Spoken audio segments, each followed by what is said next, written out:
donde es gobierno justamente Jaime Méndez, pero fundamentalmente el hombre fuerte de la política es Joaquín de la Torre.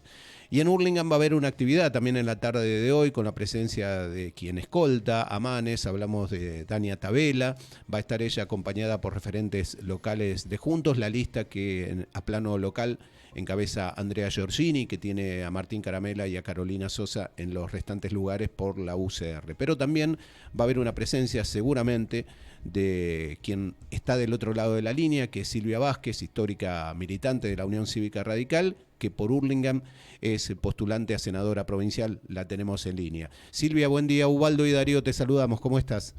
Buen día a ambos, ¿cómo están? Muy bien, Silvia. Bueno, se viene primero un increyendo de la actividad política en torno a que nos aproximamos a la fecha del próximo 12 de septiembre. Hoy se espera la visita de Dalia Tabela, con la idea de, me imagino, también hacer hincapié en ciertas cosas que hasta el momento muchos han esquivado en torno a las propuestas de campaña. Una de ellas, uno de los ejes, tiene que ver con la educación. Estuvimos hablando en esta semana previa de la educación respecto a lo que muchos no queremos. Ahora, Sí. la idea es avanzar hacia lo que ustedes proponen.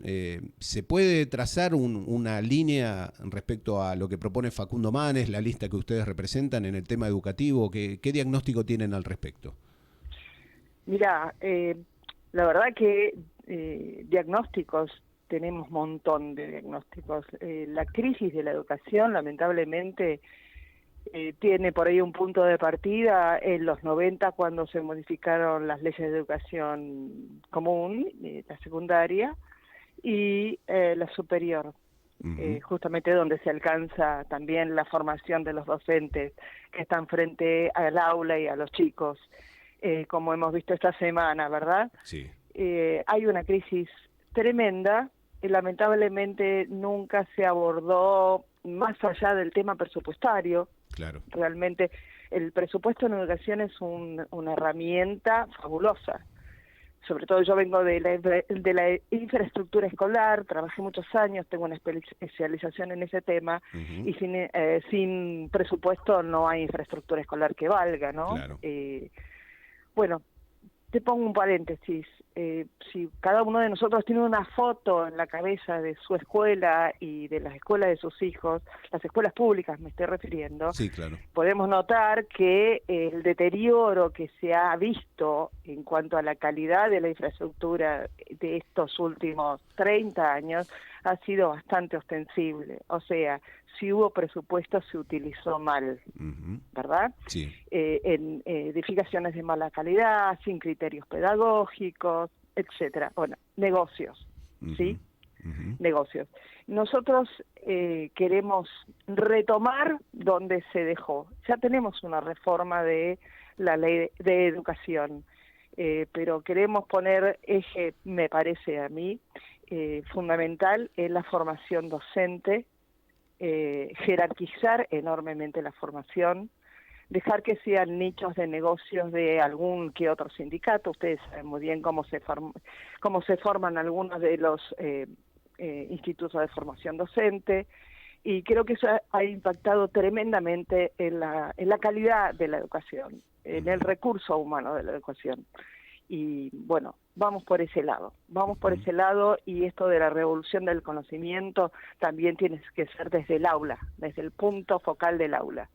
Y Silvia, dentro de este panorama que vos trazás, ¿qué pensás que significa, más allá del hecho puntual y personal de la actitud de la docente Laura Radetich en La Matanza, sobre todo las frases con las que ella interpela y lleva por delante al alumno, sobre todo en el significado que tanto escándalo en algún momento provocó en la gestión de María Eugenia Vidal, cuando se habló de caer o no en la educación pública?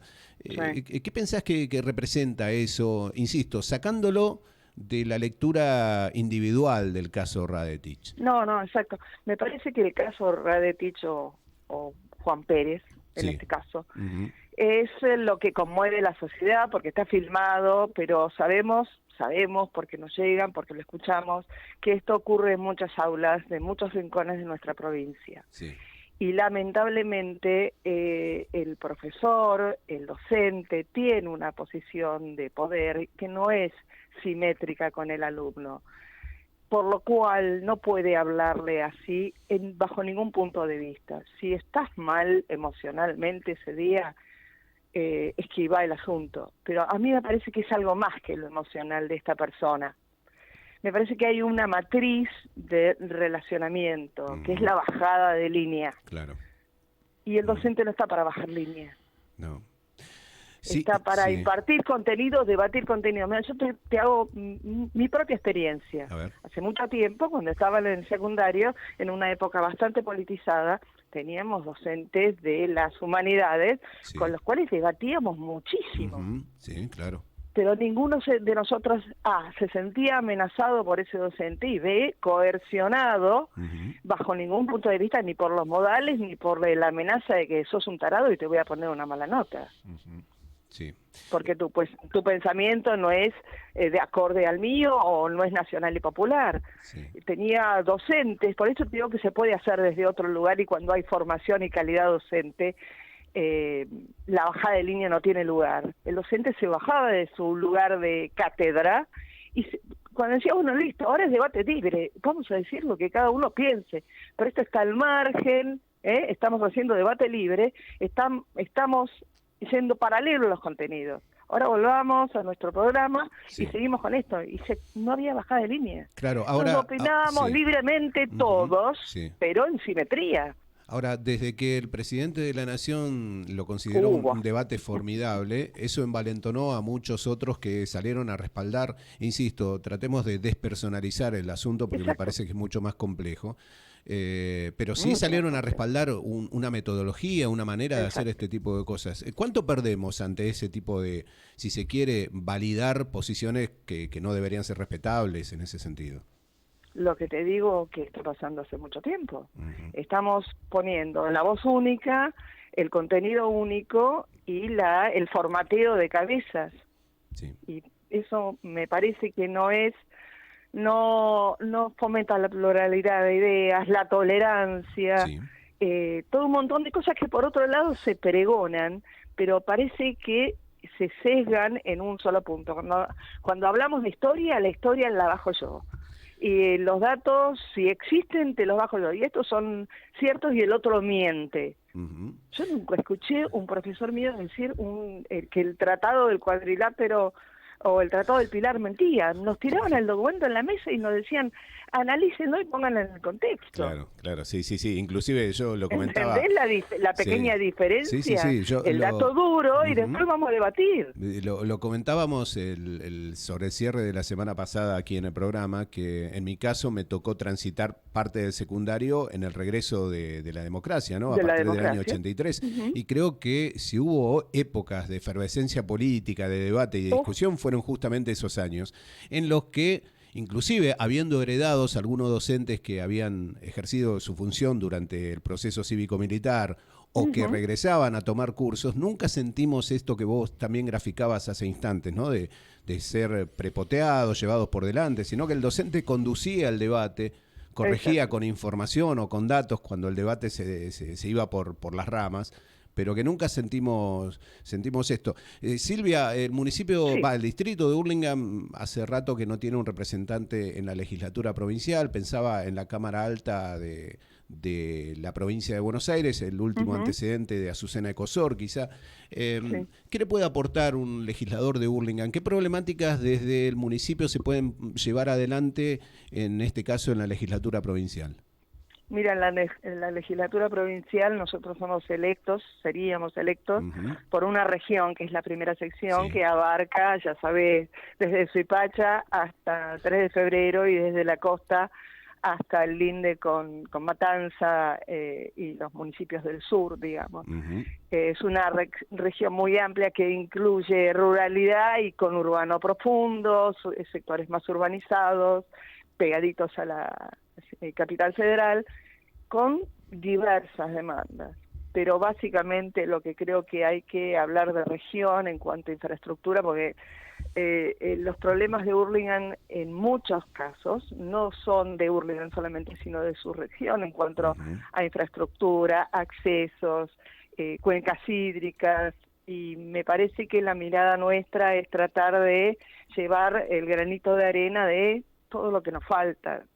Sabés que en infraestructura se avanzó bastante en el gobierno del presidente Macri, pero quedaban montones de cosas por hacer, 4 años para el déficit que veníamos trayendo desde años de abandono de la infraestructura.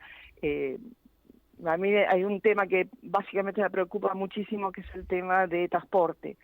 El conurbano es una anarquía en cuanto a transporte. Sí, claro. Y yo creo que el Estado marca relativa presencia en cuanto, por ejemplo, transporte colectivo, horarios, rutas. Son los vecinos los que lo padecen, las frecuencias que son una porquería, inexistentes, que las empresas rompen el sistema vial, etcétera, etcétera. Ese por un lado. Hay que sentarse claramente a rediseñar el tema de transporte, es brutal. ¿Por qué? Porque afecta a cada uno de los vecinos de cada uno de los distritos. Y es como nos vinculamos cuando vamos a estudiar o trabajar.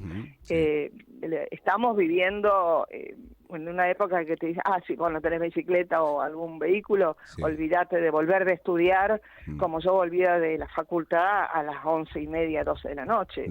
Volvés caminando. Sí, no queda alternativa. Además que es una problemática que tiene incidencia en distintos factores, ¿no? En distintos problemas. El caso hasta del medio ambiente por la sobreabundancia de transporte particular, porque la gente, si espera o depende del público, no tiene recursos. Sobre todo, insisto, en aquellos barrios que quedan alejados de las zonas céntricas de las localidades, ¿no? Eso es Nosotros tenemos la suerte no hay pocos distritos que como el nuestro tienen tantas estaciones de tren y 2 ferrocarriles a disposición. Yo viví mucho tiempo en Morón y cuando el Sarmiento se cortaba, bueno, agarrate lo primero que puedas tener a mano y vas a llegar 2 horas más tarde a tu trabajo. Hay varios aspectos en los cuales el Estado y este tema de los estados municipales tienen que sentarse más seriamente, y me parece que hay que regular con otra mirada. Es algo que estamos trabajando y no me quiero adelantar demasiado al respecto. Perfecto. Pero se está trabajando en este tema. Bien, Silvia, seguramente nos vamos a encontrar hoy a la tarde con la visita que la precandidata Dalia Tabela va a efectuar al municipio de Hurlingham. Vamos a estar compartiendo un encuentro con ella seguramente, así que nos vamos a volver a cruzar y saludar. Nos va a acompañar la tarde, así que los esperamos a todos en la esquina de Solís y Jaureche para charlar abiertamente. Perfecto. Silvia, como siempre, te agradecemos tu tiempo. Que tengas buen día. Hasta luego. Igualmente, adiós. Adiós. Silvia Vázquez es precandidata a senadora provincial por el Frente Juntos, el espacio que, en este caso, la lista que postula a Facundo Manes. Recordemos que hoy a las 16 está prevista la visita de quien secunda a Manes, que es Dalia Tabela, que es académica, que es rectora de la Universidad del Noroeste de la provincia de Buenos Aires, que es una joven dirigente académica también formada en este sentido. Por eso un poco la charla con Silvia, que también pertenece al ámbito educativo, formaba parte de estos temas, ¿no? De las prioridades que se le quieren dar, al menos desde uno de los espacios de Juntos, a dar un debate sobre el tema educativo.